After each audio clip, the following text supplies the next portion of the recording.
Je déteste les montres connectées. Je suis désolé. Voilà, au bout d'un moment, il faut que ça sorte. J'ai un gros problème contre ça. Bon, déjà, j'ai un souci de base qui est que j'ai du mal à gérer mes notifications. Quand je vois des trucs qui s'accumulent sur mon téléphone et tout, je panique, ça me paralyse. Je mets 20 ans à répondre à mes potes à cause de ça. Je suis un ami infernal. Faut pas m'avoir comme pote. Et comme le principe de base d'une montre connectée, c'est quand même d'avoir un mini téléphone sur soi, bah de base, ça me chauffe pas de fou. C'est pour ça que je la joue un peu mec stylé.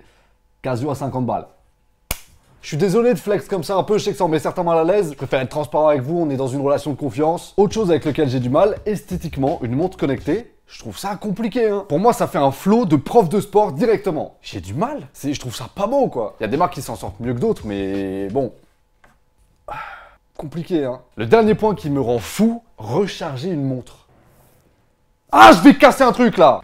Ah, j'ai besoin de me battre un peu là. Pourquoi? Il y a déjà suffisamment de trucs à recharger. C'est insupportable. Je sais qu'il y a les recharges à induction qui existent et tout, mais le principe. Tous les gens qui utilisent des montres connectées ont l'air de trouver ça incroyable et à chaque fois ils me le vendent trop bien. Vraiment j'ai l'impression que c'est le prolongement de leur vie et que ça les régale. Tu vas voir, ça va te changer la vie. J'ai la température du fion de mon gosse en direct dessus. Je sais exactement quand il va avoir une diarrhée. C'est un bonheur. J'ai l'impression que je suis pas du tout le client idéal pour ça, au contraire, mais on me le vend tellement bien que je me sentirais trop bête de pas tester. J'ai donc commandé... Et ben pourquoi ça se pète la gueule comme ça là?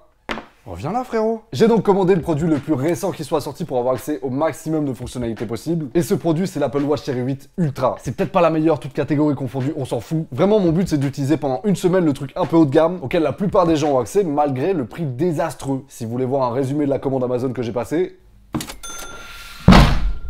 Avant d'unboxer la montre, je vais vous parler d'Asus qui est le partenaire de cette vidéo et qui m'a envoyé un mail en me disant on a un truc à te faire tester et tout, on a sorti des claviers, on veut juste voir ta réaction quand tu tapes dessus. C'est parti. En vrai ils m'ont envoyé tout un setup, hein. J'ai la souris, le cage et tout, mais on va se concentrer là-dessus. Ils m'ont envoyé le Rock Claymore 2 et le Rock Strixscope RX. Alors celui-là, c'est le sans fil. Là, on a la première partie du clavier qui est tout ce qui est lettres, AZERTY, tout ça. Et juste à gauche, on a une deuxième partie du clavier qui est le pavé numérique. Vous pouvez choisir de l'avoir ou pas. Et le second, c'est, hop, un clavier filaire du coup. On a les deux claviers devant moi, ils m'ont demandé de les tester et de réagir à comment je m'en servais parce que, apparemment, il y a un truc spécial avec les Switch. Apparemment, c'est une sensation spéciale. Ils en sont hyper fiers, c'est un des trucs les plus confortables qu'ils aient fait. En dessous des touches, vous avez des Switch Red. On les voit ici et c'est des Switch ROG RX. Le pavé numérique, ce qui est stylé avec, c'est qu'on peut le placer à gauche ou à droite juste en enlevant ça. Si je veux et que je trouve ça plus stylé de l'avoir à gauche parce que, bah, je sais pas, plus pratique d'avoir les numéros là, je peux. Je le désencoche et je le mets là. C'est possible. Bon. Bon, on va tester les touches là. On va voir si ce qu'ils m'ont dit est vrai. J'ai hâte de tester le truc là. Je comprends. J'ai capté le truc. C'est vraiment... C'est bien, hein. La sensation sur un clavier comme ça, c'est que c'est vraiment ultra réactif et c'est un peu un mix entre les claviers à membrane et les claviers mécaniques. Ça fait un peu le même bruit que les claviers à membrane, mais on a la réactivité des claviers mécaniques. Le truc, c'est que les claviers mécaniques, généralement, ça fait un bruit de métal. Et quand vous tapez, il y a un truc dérangeant un peu. C'est hyper confortable, mais d'un côté, ça fait beaucoup de bruit, tout ça. Là, c'est silencieux et en même temps, on a la sensation des claviers mécaniques fluides. Ça me régale. Merci Asus, on va passer maintenant au reste de la vidéo.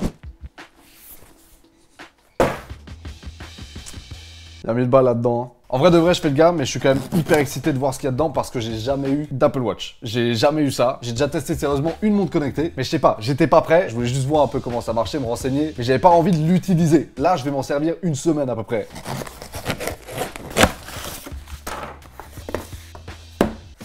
Franchement, ils se sont chauffés. J'ai envie de l'utiliser là. On a le manuel d'utilisation, on regardera un petit peu plus tard. Et là...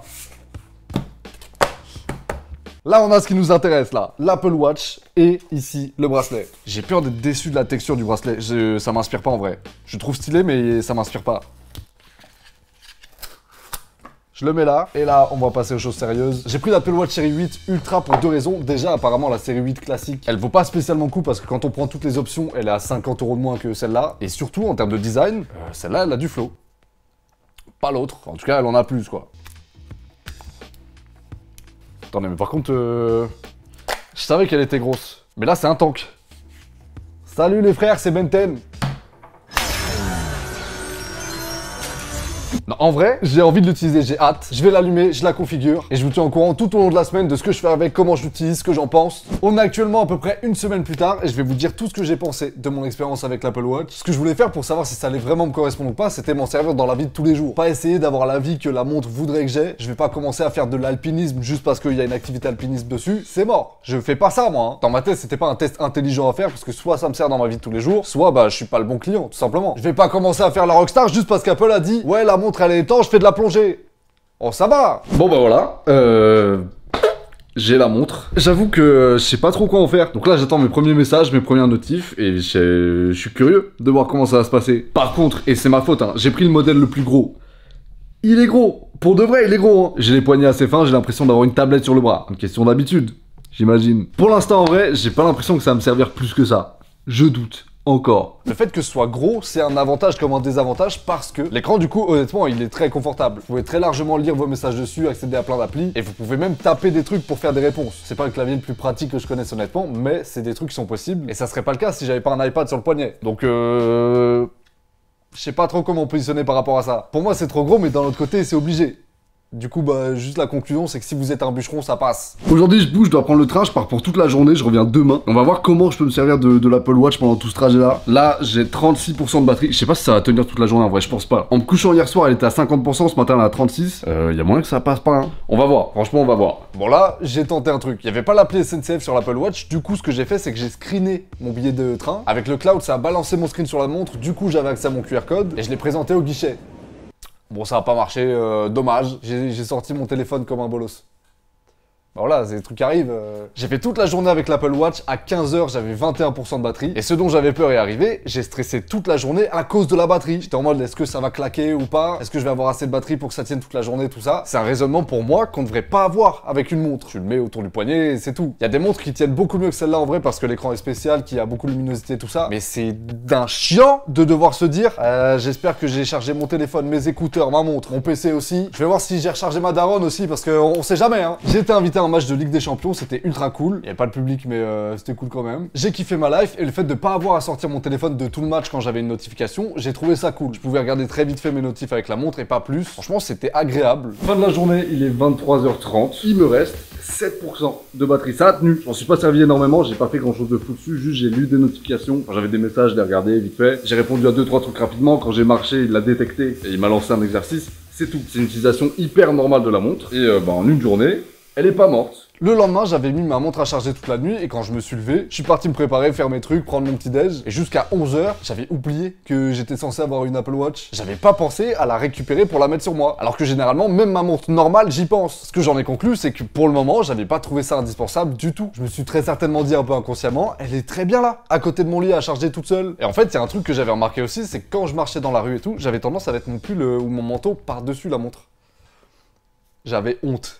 Ok, j'étais pas bien avec ça, j'aime pas le design, ça me gêne. C'est pas un truc qui fait de la lumière sur mon poignet, vraiment ça me met pas bien. Je comprends qu'on puisse aimer ça, pas moi.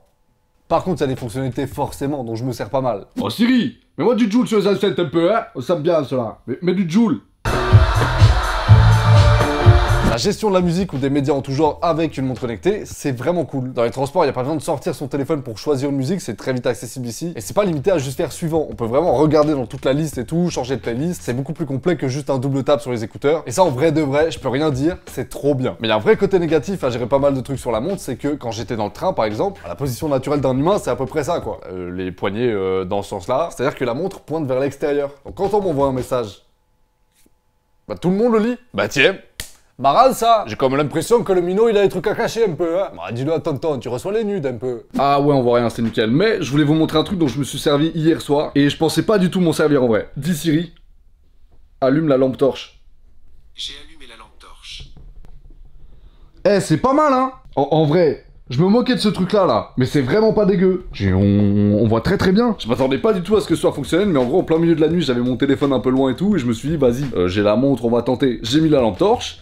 Ça a marché. Là, ça me fume les yeux parce que c'est clairement pas fait pour être mis en plein milieu de ma tête. Mais ça marche bien. L'intérêt pour beaucoup sur une montre comme ça, c'est de récupérer des données de sommeil, de se faire réveiller avec le vibreur de la montre, comme ça fait pas de bruit, c'est quand même un réveil un peu plus doux. Mais le truc, c'est que j'ai trouvé ça pas agréable de dormir avec parce que l'écran est quand même un peu agressif. Pour la première nuit, je me suis fait avoir, je l'ai laissé en mode normal. J'ai découvert après qu'il y avait un mode nuit, mais je trouve qu'il est pas suffisant. En vrai, je trouve ça un peu dérangeant de voir des trucs passer quand tu dors à moitié. Et sinon, il y a la solution de désactiver le mode Always On Display, qui est le fait que ce soit tout le temps allumé. Mais j'aime bien l'avoir la journée, je vais pas m'amuser à le désactiver tous les soirs.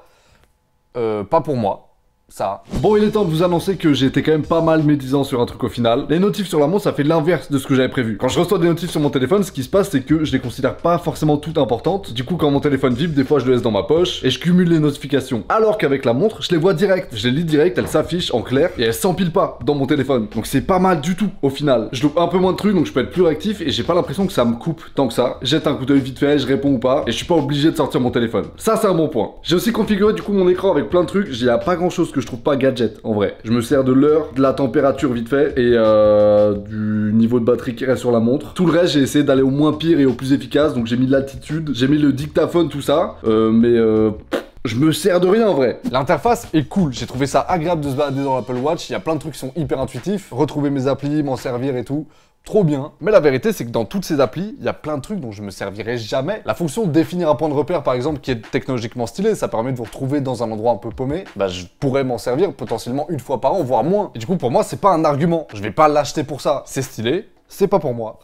Comme beaucoup de trucs sur la montre. Il y a un truc qui par contre est pour moi de fou, c'est l'achat avec Apple Pay. Passer sa montre sur le TPE, ça évite de sortir la carte ou le téléphone. C'est rapide, ça marche très bien et pourquoi pas. À la base déjà, je suis un ancien, j'ai commencé à utiliser Apple Pay avec mon téléphone il y a genre 5 mois. Donc écoutez, moi ça va un peu vite pour moi, je commence à payer avec la montre. Ah, j'ai un peu hâte de la puce sous l'ongle hein. Hop là. Comment ça 500 balles oh. Toutes les stats qui sont dispo sur la montre, ça me paraît inutile de fou. J'ai accès à plein de trucs, j'ai accès au taux d'oxygène dans mon sang, j'ai accès à mes BPM. D'ailleurs, on va faire un petit test BPM là. Hop là, est-ce que je suis à 2 doigts de crever ou pas? Fréquence cardiaque. Paf. Hop là, 82 BPM. Je sais même pas si je suis en train de mourir là. Cela pourrait peut-être vous aider de parler à quelqu'un. Je crois que ça va mon ref, tout va bien. C'est pas des fonctionnalités qui me parlent du tout, je m'en servirai pas, je le sais. Pour moi c'est vraiment gadget, mais c'est parce que je fais pas de sport. Je fais pas de nage, d'escalade, tous ces trucs là. Donc ça m'intéresse pas à moi. Mais je comprends que ça puisse être pratique pour d'autres gens. Je tiens 2 jours avec la batterie de l'Apple Watch comme c'était prévu, mais est-ce que c'est assez pour m'avoir convaincu? Non. Bah vous y attendiez hein. Bon déjà 2 jours c'est bien compte tenu de tout ce que fait la montre en vrai. Mais je vous l'ai déjà dit plein de fois, recharger une montre pour moi c'est chiant. Ça fait une prise de plus à avoir à côté de son lit. J'aime pas. Il y a des montres qui tiennent une semaine voire plus et je trouve ça déjà un peu plus intéressant. Mais au-delà de ça, comme je le savais, c'est pas un produit pour moi. Je suis pas le client pour ça. Enfin je suis client de 2-3 fonctionnalités du genre les messages et Apple Pay. Mais globalement ça s'arrête là hein. Du coup je suis sûr que l'Apple Watch c'est pas le produit qui me va. Mais peut-être que je serais beaucoup plus intéressé par une montre qui tient plus longtemps, qui soit beaucoup plus sobre et qui ressemble un peu plus à une montre physiquement. Et surtout qui ait de la batterie à balle ou qui se recharge solairement, que j'ai pas besoin de le faire, ça ok. Je me dois quand même de présenter toutes mes excuses à toutes les personnes que je croise et qui essaient de me vendre leur Apple Watch tous les jours. Désolé. Par contre, ça dégage. Je vais la renvoyer. Merci beaucoup d'avoir suivi cette vidéo. Merci à Asus de l'avoir sponsorisé. Les liens de leur nouvelle gamme de claviers dont on a parlé juste avant sont en description. N'hésitez vraiment pas à aller faire un tour, ça m'aiderait beaucoup, ça les aiderait beaucoup aussi. N'oubliez pas non plus de mettre un like et de vous abonner à la chaîne pour que je puisse devenir riche et célèbre. On se retrouve samedi prochain à 11h pour une nouvelle vidéo. Salut à tous. Ciao!